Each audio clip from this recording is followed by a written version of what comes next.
It was a breezy afternoon in the heart of Incheon, South Korea, and the aroma of freshly brewed coffee wafted out of a cozy corner cafe.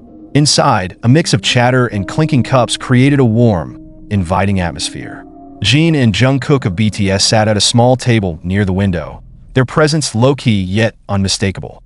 Jin, with his tall frame, was slightly hunched over a thick book, while Jungkook, beside him, scrolled through his phone. They weren't trying to draw attention, dressed in plain hoodies and jeans, blending into the crowd, or so they thought. They had come here for a simple reason, a moment of quiet.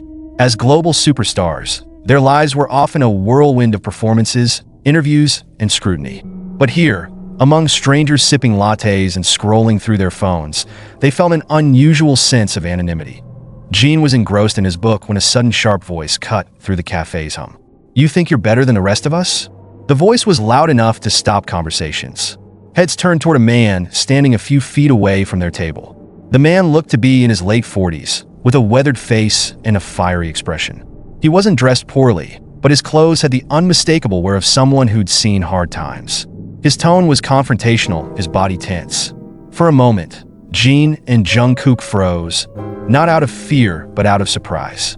This wasn't something they'd anticipated when they'd picked this cafe for a quiet afternoon.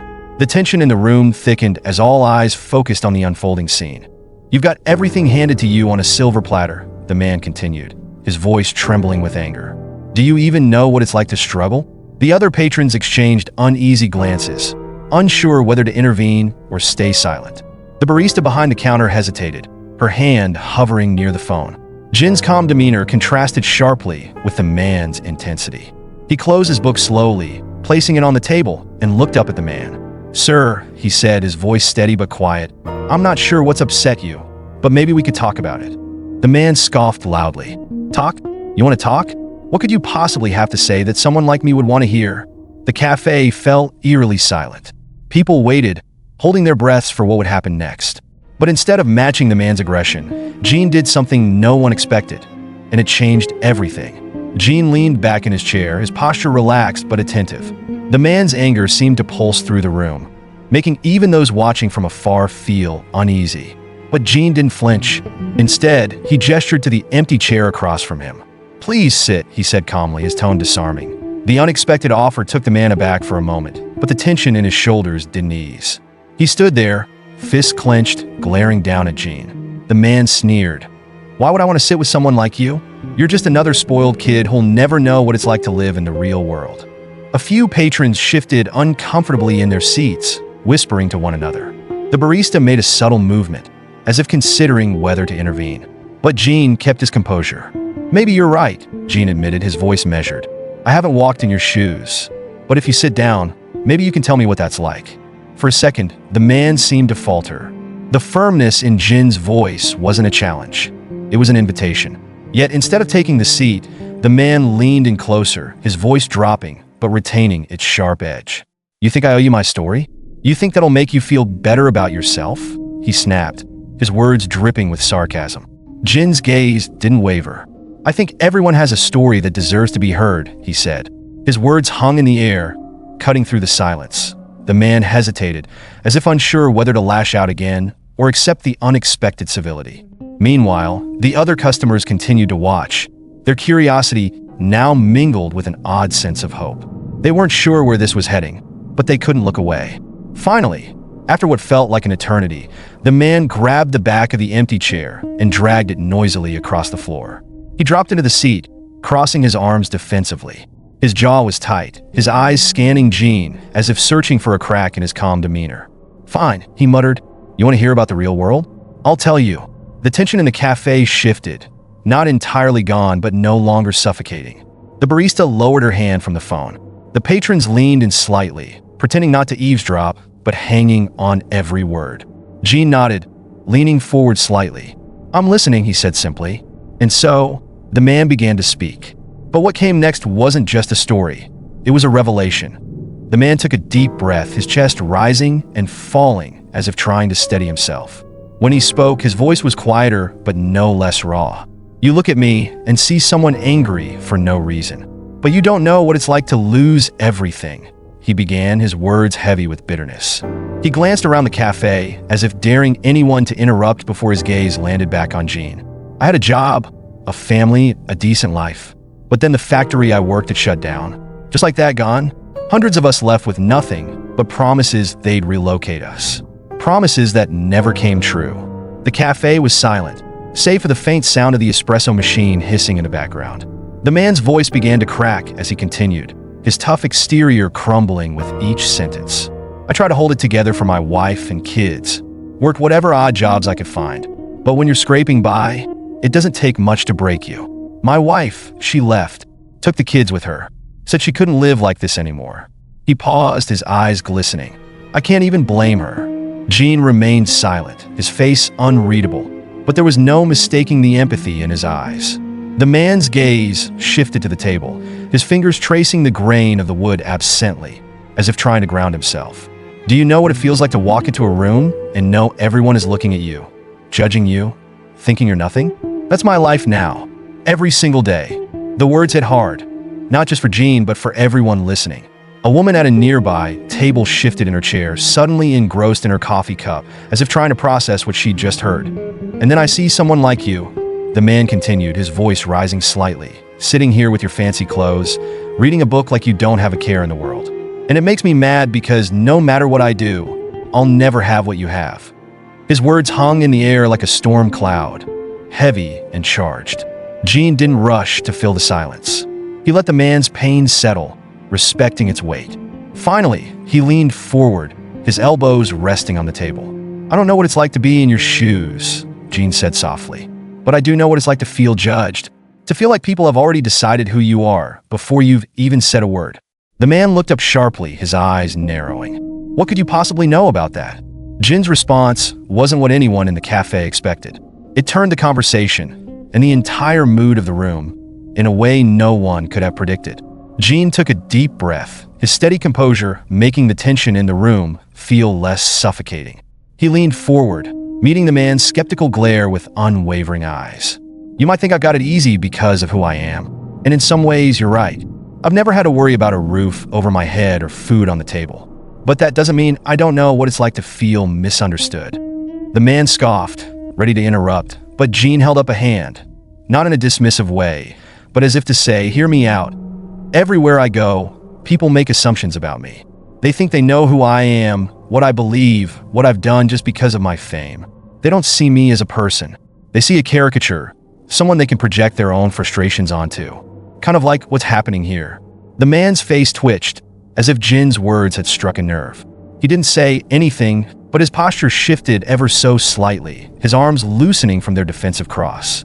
Jin continued, his tone measured but genuine.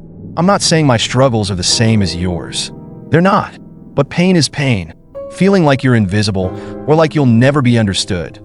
That's something we all face, no matter where we come from. The cafe was utterly silent now, the kind of silence that feels thick with thought. Even the barista had stopped mid-step, her tray of cups momentarily forgotten. Jin leaned back slightly, giving the man space to absorb what he'd just said. I'm not here to argue with you. I'm not even here to change your mind. I just want to understand, because I think we're all carrying things that no one else sees. And maybe we'd be a little kinder to each other if we did.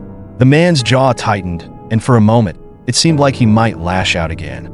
But instead, he exhaled sharply, as if releasing something heavy he'd been holding onto for far too long. You really believe that? He asked, his voice quieter now, almost unsure. Jin nodded. You do, and I think maybe deep down you do too. Otherwise, you wouldn't have told me your story.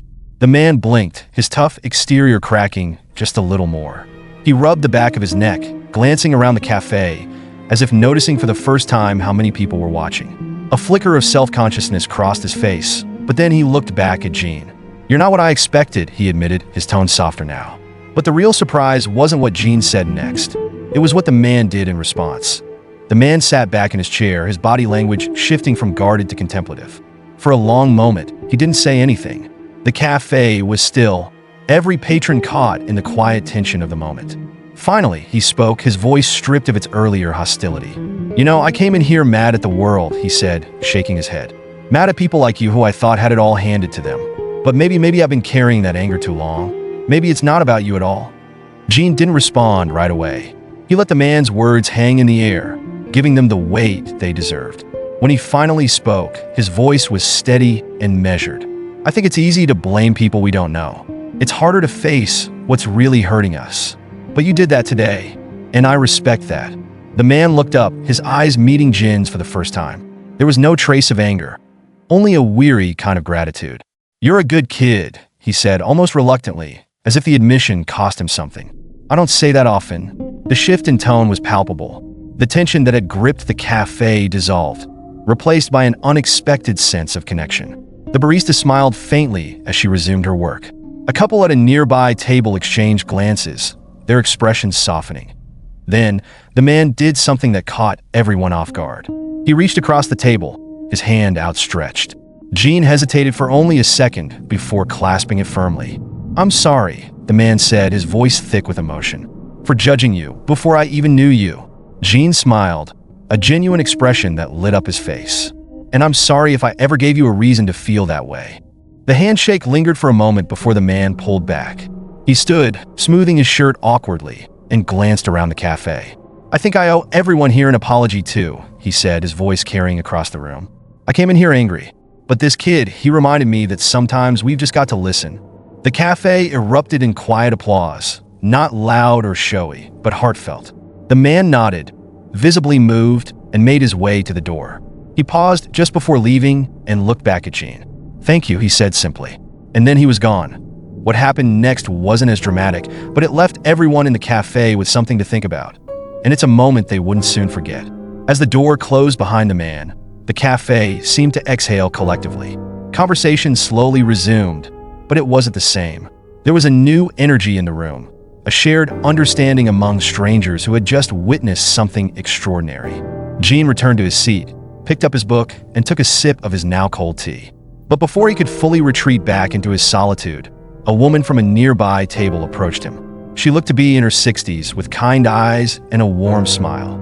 "Young man," she said softly, "I just want to say, what you did back there was remarkable. You didn't have to listen to him, but you did. And I think you reminded all of us that sometimes kindness is all it takes to turn things around." Jin nodded, his expression humble. "Thank you, ma'am. I think we all just want to be heard." The woman smiled and returned to her table, leaving Jin to his thoughts. Around him, the cafe buzzed with a different kind of energy now. Patrons were smiling at each other, striking up conversations, and offering small gestures of kindness, holding doors, sharing smiles, and even picking up tabs. By the time Jin and Jungkook left the cafe, the day felt brighter, not just for them, but for everyone who had been part of that moment. The man's anger, Jin's empathy, and the simple act of listening had created a ripple effect of understanding and compassion. As Jin and Jungkook walked down the street, they couldn't help but think about how small actions could have such a big impact. They didn't know the man's full story, and they probably never would. But in that cafe, for those few moments, they had connected, and that connection had changed the tone of an entire room. Maybe that's all it takes sometimes, Jin thought to himself. Just a little bit of empathy to remind us we're not so different after all. This story isn't just about Jin, Jungkook, or the man they met that day. It's about all of us, the way we carry our struggles, the way we judge others, and the way we can choose to listen instead of react. If this story moved you, take a moment today to practice a little kindness. And if you'd like more stories like this one, don't forget to like, comment, and subscribe. Let's spread a little more understanding, one story at a time.